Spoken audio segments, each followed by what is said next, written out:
नमस्कार दोस्तों, हमारे YouTube चैनल पर आपका स्वागत है। आज हम आपको बताएंगे क्लास 10वीं के हिंदी गोधोली भाग 2 से चैप्टर दूसरा 20 के दांत। इस चैप्टर से हम आपके लिए जितना भी वीवीआई क्वेश्चन बनता है एग्जाम में, सब हम निचोड़ कर एक साथ लेकर चल रहे हैं। और एक बात याद रखिएगा, अगर आप चाहते हैं कि इस बार एग्जाम में 450 प्लस नंबर लाए, तो सबसे पहले आपको हिंदी में 90 प्लस लाना होगा। और 90 प्लस कब आएगा? जब हिंदी के हर एक चैप्टर बहुत अच्छी ढंग से क्लियर होगा। हम आपको पहला चैप्टर के ऑब्जेक्टिव और सब्जेक्टिव दोनों क्लियर करवा दिए हैं। अब दूसरा चैप्टर में आ गए हैं। इस चैप्टर से पहले इंपोर्टेंट ऑब्जेक्टिव करवाएंगे, जो एग्जाम के लिए बहुत जरूरी है। फिर इसी चैप्टर में लेखक परिचय भी हम आपको बताने के लिए जा रहे हैं। साथ ही जब ये पूरा बता देंगे तो अगला वीडियो फिर लेकर आएंगे, और उसमें हम आपको इस चैप्टर का सब्जेक्टिव इंपोर्टेंट क्वेश्चन भी करवाएंगे। ठीक, तो हमारे साथ आप शुरू से लेकर अंत तक जुड़े रहेगा। और अभी तक चैनल को सब्सक्राइब नहीं किए हैं तो चैनल को सब्सक्राइब भी जरूर कर लीजिए। वीडियो पसंद आएगा तो अंत में लाइक भी जरूर कर दीजिएगा। ठीक, चलिए स्टार्ट करते हैं। पहले लेखक परिचय के बारे में हम आपको बताएंगे। यह देखिए, लेखक परिचय ये आपको याद रखना, जिससे कि आपको ऑब्जेक्टिव बनाने में बहुत आसान होगा। लेखक है नलिन बिलोचन शर्मा। पाठ की विद्या क्या है? तो कहानी है। ये जो पाठ है वो कहानी है, याद रखिए क्या है? तो कहानी। ठीक, आगे जन्म हुआ था 18 फरवरी 1916 ईस्वी को पटना के बदरघाट में। इनका जन्म पटना में ही हुआ। बिहार की राजधानी जो पटना, वहीं बदरघाट में हुआ था। 12 सितंबर 1961 ईस्वी को इनका मृत्यु हुआ। यानी 18 फरवरी 1916 को जन्म हुआ है और 12 सितंबर 1961 को मृत्यु हुआ है। जन्म स्थान पटना के बदरघाट में। पिता का नाम पंडित रामावतार शर्मा और माता का नाम रत्नावती शर्मा। पिताजी का नाम था पंडित रामावतार शर्मा, माता जी का नाम था रत्नावती शर्मा। याद रखिएगा को बढ़िया से। चलिए आगे देखिए, हम लेखक परिचय भी बता रहे हैं हम आपको। नलिनी बिलोत्तम शर्मा की पढ़ाई पटना कॉलेजिएट हाई स्कूल से हुआ था। पटना विश्वविद्यालय से उन्होंने संस्कृत और हिंदी में एमए की। संस्कृत और हिंदी दोनों भाषा में एमए किए थे पटना विश्वविद्यालय से। इनका पढ़ाई हाई स्कूल की पढ़ाई कहाँ हुआ था? पटना कॉलेजिएट में। 1959 में पटना विश्वविद्यालय के हिंदी विभाग के अध्यक्ष हुए और मृत्युपरांत इस पद पर बने थे। यानी 1959 में पटना विश्वविद्यालय हिंदी विभाग के अध्यक्ष बने। मरणोपरांत मतलब होता है मृत्युपरांत, मतलब मरने के बाद तक इस पद पर बने रहे। रचना क्या क्या है? दृष्टिकोण। दृष्टिकोण इनका रचना, अगर एग्जाम में पूछे कि दृष्टिकोण किनका रचना है, तो नलिनी बिलोचन शर्मा के। साहित्य का इतिहास दर्शन, मानदंड, हिंदी उपन्यास उपन्यास विशेषता, प्रेमचंद, साहित्य व तत्व और आलोचना, ये सब रचना किए हैं। लेकिन मेन रूप से दृष्टिकोण ही पूछता है, याद रखिएगा। ठीक, चलिए अब एक लाइन में आंसर, ज्यादा झंझट नहीं ऑप्शन वाला। ऑप्शन में एक परेशानी होता है कि आप जब 4 ऑप्शन देखते हैं तो थोड़ा देर के लिए नर्वस हो जाते हैं कि कौन सही होगा। तो अभी ऑप्शन वाला आपको नहीं हम पढ़ा रहे, अभी एक लाइन में, ताकि आपको कन्फर्म याद रहे, नो कन्फ्यूजन। ठीक, देखिए पहला क्वेश्चन, विष के दांत कहानी के लेखक कौन है? तो नलिनी बिलोचन शर्मा है। इसका लेखक कौन है? तो नलिन बिलोचन शर्मा। आगे, नलिन बिलोचन शर्मा का जन्म कब हुआ? तो 18 फरवरी 1916 को हुआ था। 18 फरवरी 1916 के। ठीक, नलिनी बिलोचन शर्मा की मृत्यु कब हुई? तो 12 सितंबर 1961 के हुआ था। नलिनी बिलोचन शर्मा का जन्म कहाँ हुआ था? पटना के बदरघाट में हुआ था। कहाँ? पटना के बदरघाट में। नलिनी बिलोचन शर्मा के पिताजी का नाम क्या था? पंडित रामावतार शर्मा। याद रखिएगा, पंडित रामावतार शर्मा। आगे, नलिनी बिलोचन शर्मा के माता क्या नाम था? रत्नावती शर्मा। रत्नावती शर्मा।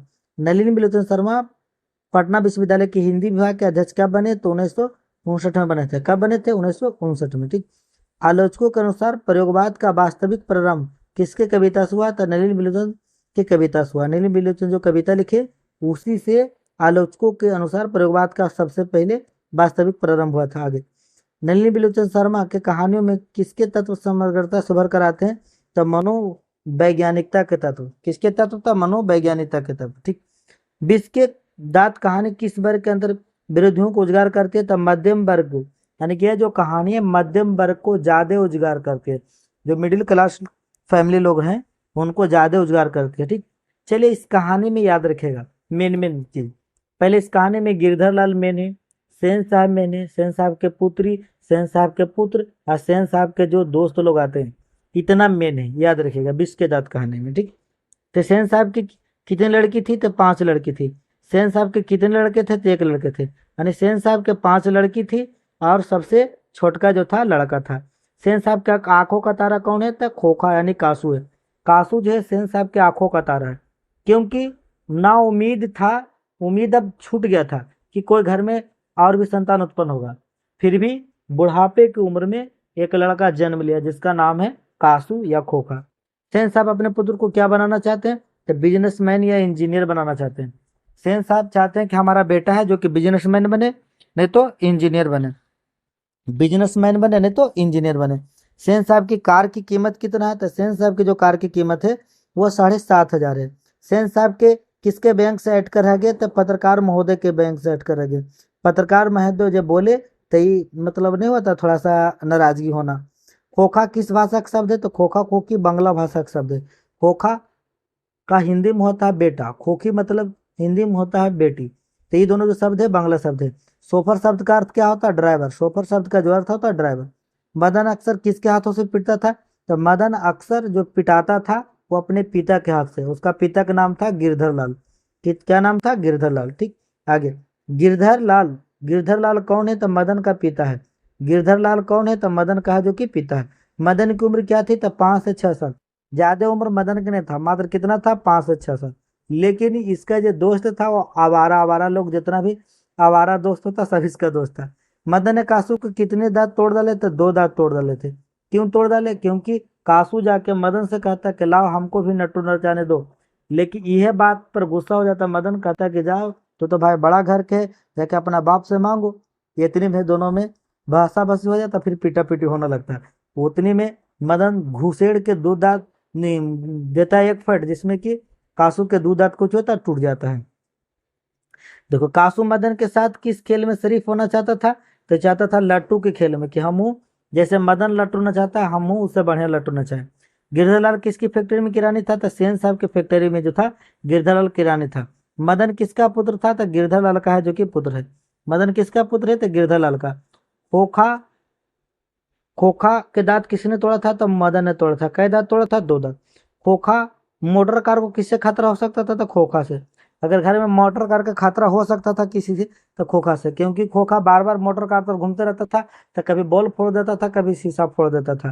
ये खोखा के हरकत था। लड़के क्या है? कठपुतलियां हैं। किसे इस बात पर गर्व है? तो नलिनी बिजोर शर्मा को इस बात पर गर्व है कि लड़के क्या कठपुतलियां हैं, जैसे चाहेंगे हम वैसे उसको साथ व्यवहार करेंगे। आगे महल और झोपड़ी वालों की लड़ाई में अक्सर महलों वाले ही जीते, पर उसी हालत में उनकी मदद अपने खिलाफ करते हैं। किस पाठ की पंक्ति है? यह पंक्ति है 20वीं दात। यहाँ पर लेखक महोदय कह रहे हैं कि महल और झोपड़ी वाला की लड़ाई में हमेशा झोपड़ी वाला ही जीतता है, क्योंकि होता क्या, दूसरा झोपड़ी वाला है जो कि महल वाला को सपोर्ट कर देता है, अपना में सपोर्ट नहीं करता लेकिन दूसरे को सपोर्ट कर देता है, यह कारण जीत जाता है। दृष्टिकोण किसकी रचना है? तो नलिनी बिलोचन शर्मा की रचना है। विस्केदात पाठ की विधि क्या है? तो विस्केदात जो पाठ की विधि है वो क्या है? तो कहानी है। विस्केदात पाठ की विधि क्या है? तो कहानी है। तो हम आपको चैप्टर से 31 क्वेश्चन निचोड़ कर मंदिर से निचोड़ कर लाए। आप ये 31 क्वेश्चन बढ़िया से याद कर लीजिएगा, क्योंकि एग्जाम में इसी से आएगा, इससे बाहर कुछ नहीं रहेगा, इसी से आएगा। विश्वास करके आप याद कर लीजिएगा। एक बार में अगर वीडियो देखे याद नहीं हुआ तो दोबारा देखिए, तिबारा देखिए, 4 या 5 बार देखिए, ताकि याद हो जाए। वीडियो तो ज़्यादा बड़ा रहता नहीं है, जरूर देखिए, याद कर लीजिए, ठीक। फिर आपसे मिलेंगे अगला वीडियो में। आज के लिए बस इतना ही। बाय बाय, टाटा, जय हिंद, वंदे मातरम।